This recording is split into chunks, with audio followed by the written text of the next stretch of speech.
Well, hello everybody. People often ask us what it's like riding in North Kent. So we chose a ride around the Isle of Sheppey, which somebody had told us was going to be quite good, and I can remember it as a child. I remember all the classic Kent beaches there. So this is a journey we did, starting down at the bottom near Bobbing and then up into the Isle of Sheppey and around, and then we discovered just quite how built up it is these days. So we then headed off to the countryside on the outside, then made a quick return. I would not necessarily recommend this ride to many of you, but you'll see why. So here we are leaving Bobbing through Iwade, we cross over the bridge, that's spectacular, and then this bit is all pretty horrendous. I would avoid it like the plague. Then we cut out and we spent some time on the beach, that's good, and then round and we hunted for some countryside and then completed a loop, did a return in a slightly different way through suburbia, then back to where we were heading for. So what can we see here? 28 miles, and I wouldn't believe the 1,200 feet of climb.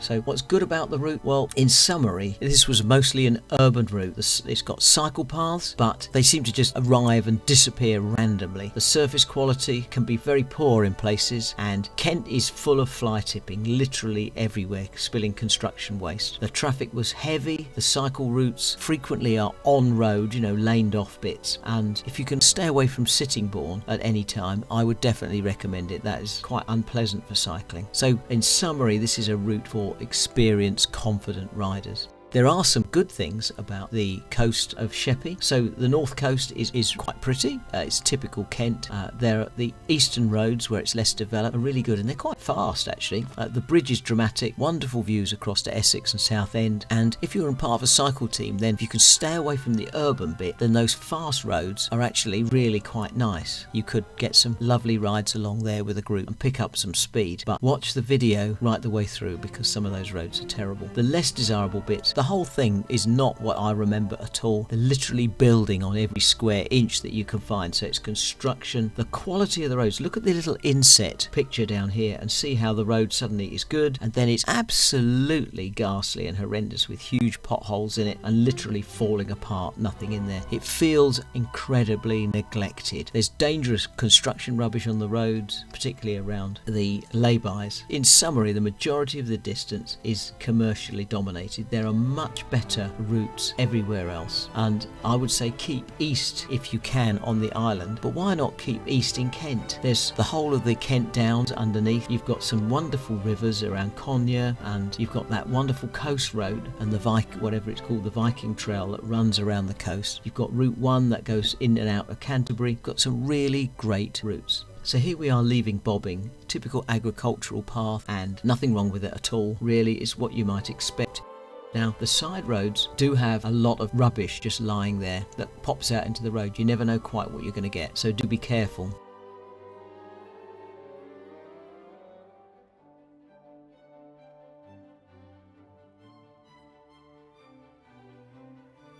Here we are on one of the more major roads, and you can see that there's quite a lot of commercial traffic around, so do be very careful. Cars parked on the side of the road and potholes.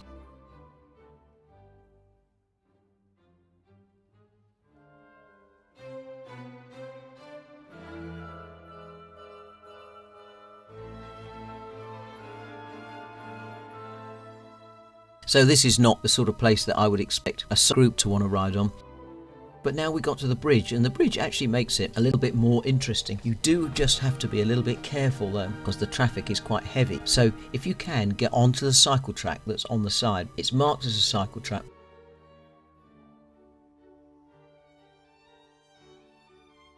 The only problem you'll find is that the road surface, the track surface is literally falling apart underneath you. So cross over, get onto that cycle track that's there. You can just see it on the right, and we did that on the way home, but it's actually falling into the road, which is a nuisance. So we crossed over here.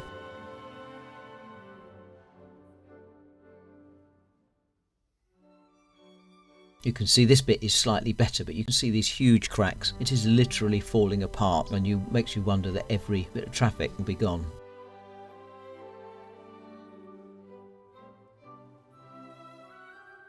And here suddenly it just stops in the middle of nowhere straight after this roundabout, and now we're stuck in the middle of all this industrial traffic, building that's going on, lorries turning, just the noise of construction.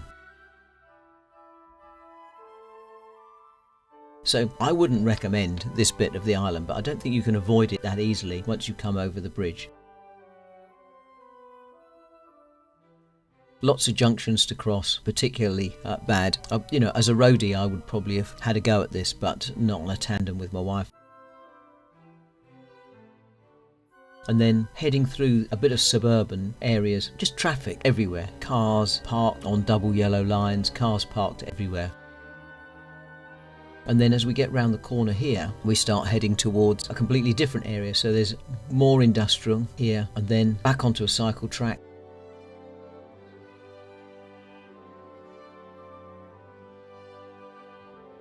And crossing the road again, really busy, and now we're over the back.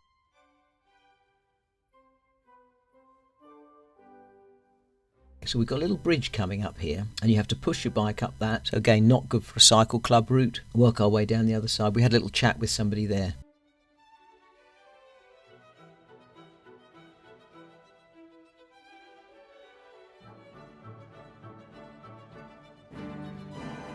So here we are down these back streets, and what we've got is we've now reached this gate, and it's just not suitable for a large bike. You may be able to get kids through, but wasn't suitable for us, so we had to dismantle almost the bike to push it through.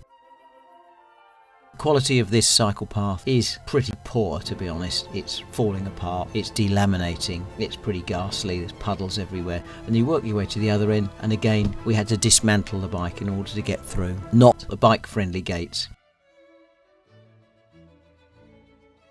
Now we leave and we cycle through this bit of suburbia, but there's a lot of parked cars everywhere round the back of this industrial estate in suburbia, and following this large fence around, traffic everywhere, mostly at a standstill actually, which we push through.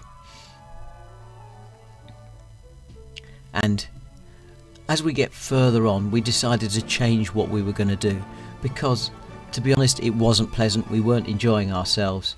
It was horrendous, and so we decided to head for the coast directly.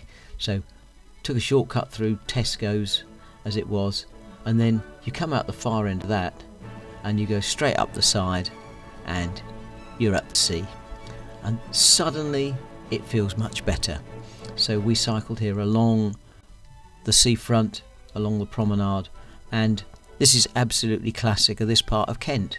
Really, in fact the whole of Kent can feel this way. So we've got more bridges to push the bike over. In fact, that one is, we misread the signs and should have gone round the edge of it, through this mews of houses and back out onto the seafront. And again, this is very pleasant, not the sort of thing that you would necessarily want to do with a cycle club, but it's great to do it on your own. It's good to explore, and it feels very much like maybe Whitstable or Herne Bay. At times we had to leave the front, not because we had to, but the car park that's on the top there is mostly gravel, really loose shingle, but we were able to come back up to the top and follow through. So we're now following down, and we wanted to stay somewhere to stay, so we passed that little building there that's a public toilet, and then we get down to here and we stopped and had some lunch. So this could easily be Whitstable, Herne Bay, right the way round towards Broadstairs.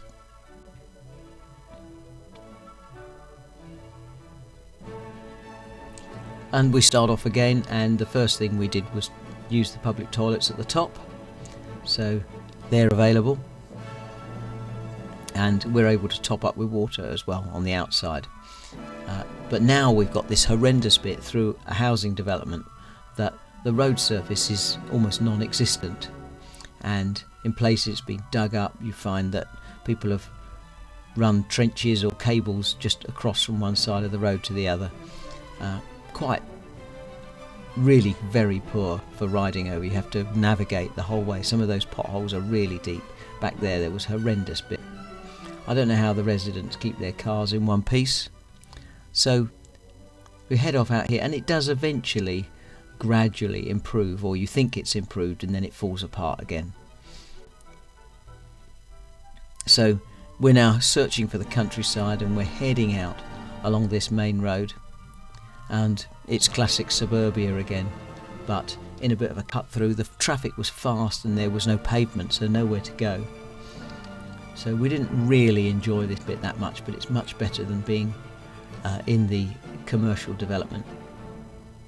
And we're heading up really towards the top of the cliffs to look for the holiday resorts, and we find these caravans and caravan parks at the top, which are not the prettiest places to cycle down, although it was reasonably quiet down these back roads with tall limes and poplars growing on the side. So once we'd done a bit of that, we decided that the thing to do was to turn round, make it a loop, and head back home. So rather than heading back the way we came through all that industrial, we decided that we would stick to the suburban, and that was a much nicer route. And if you're in a cycle club, some of it wasn't too bad. So once you get going onto the main roads, then it was considerably better.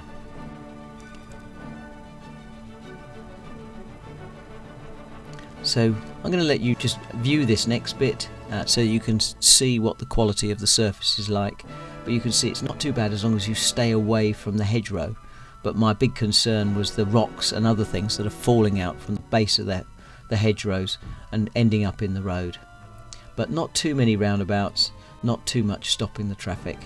But cycle paths are a complete fantasy. You know, you get a small section and then it'll just fall apart and disappear. And then it's gone. You find yourself just abandoned in the middle of a road somewhere, and then off you go, and then another bit of cycle path jumps out at you. So not very well thought together.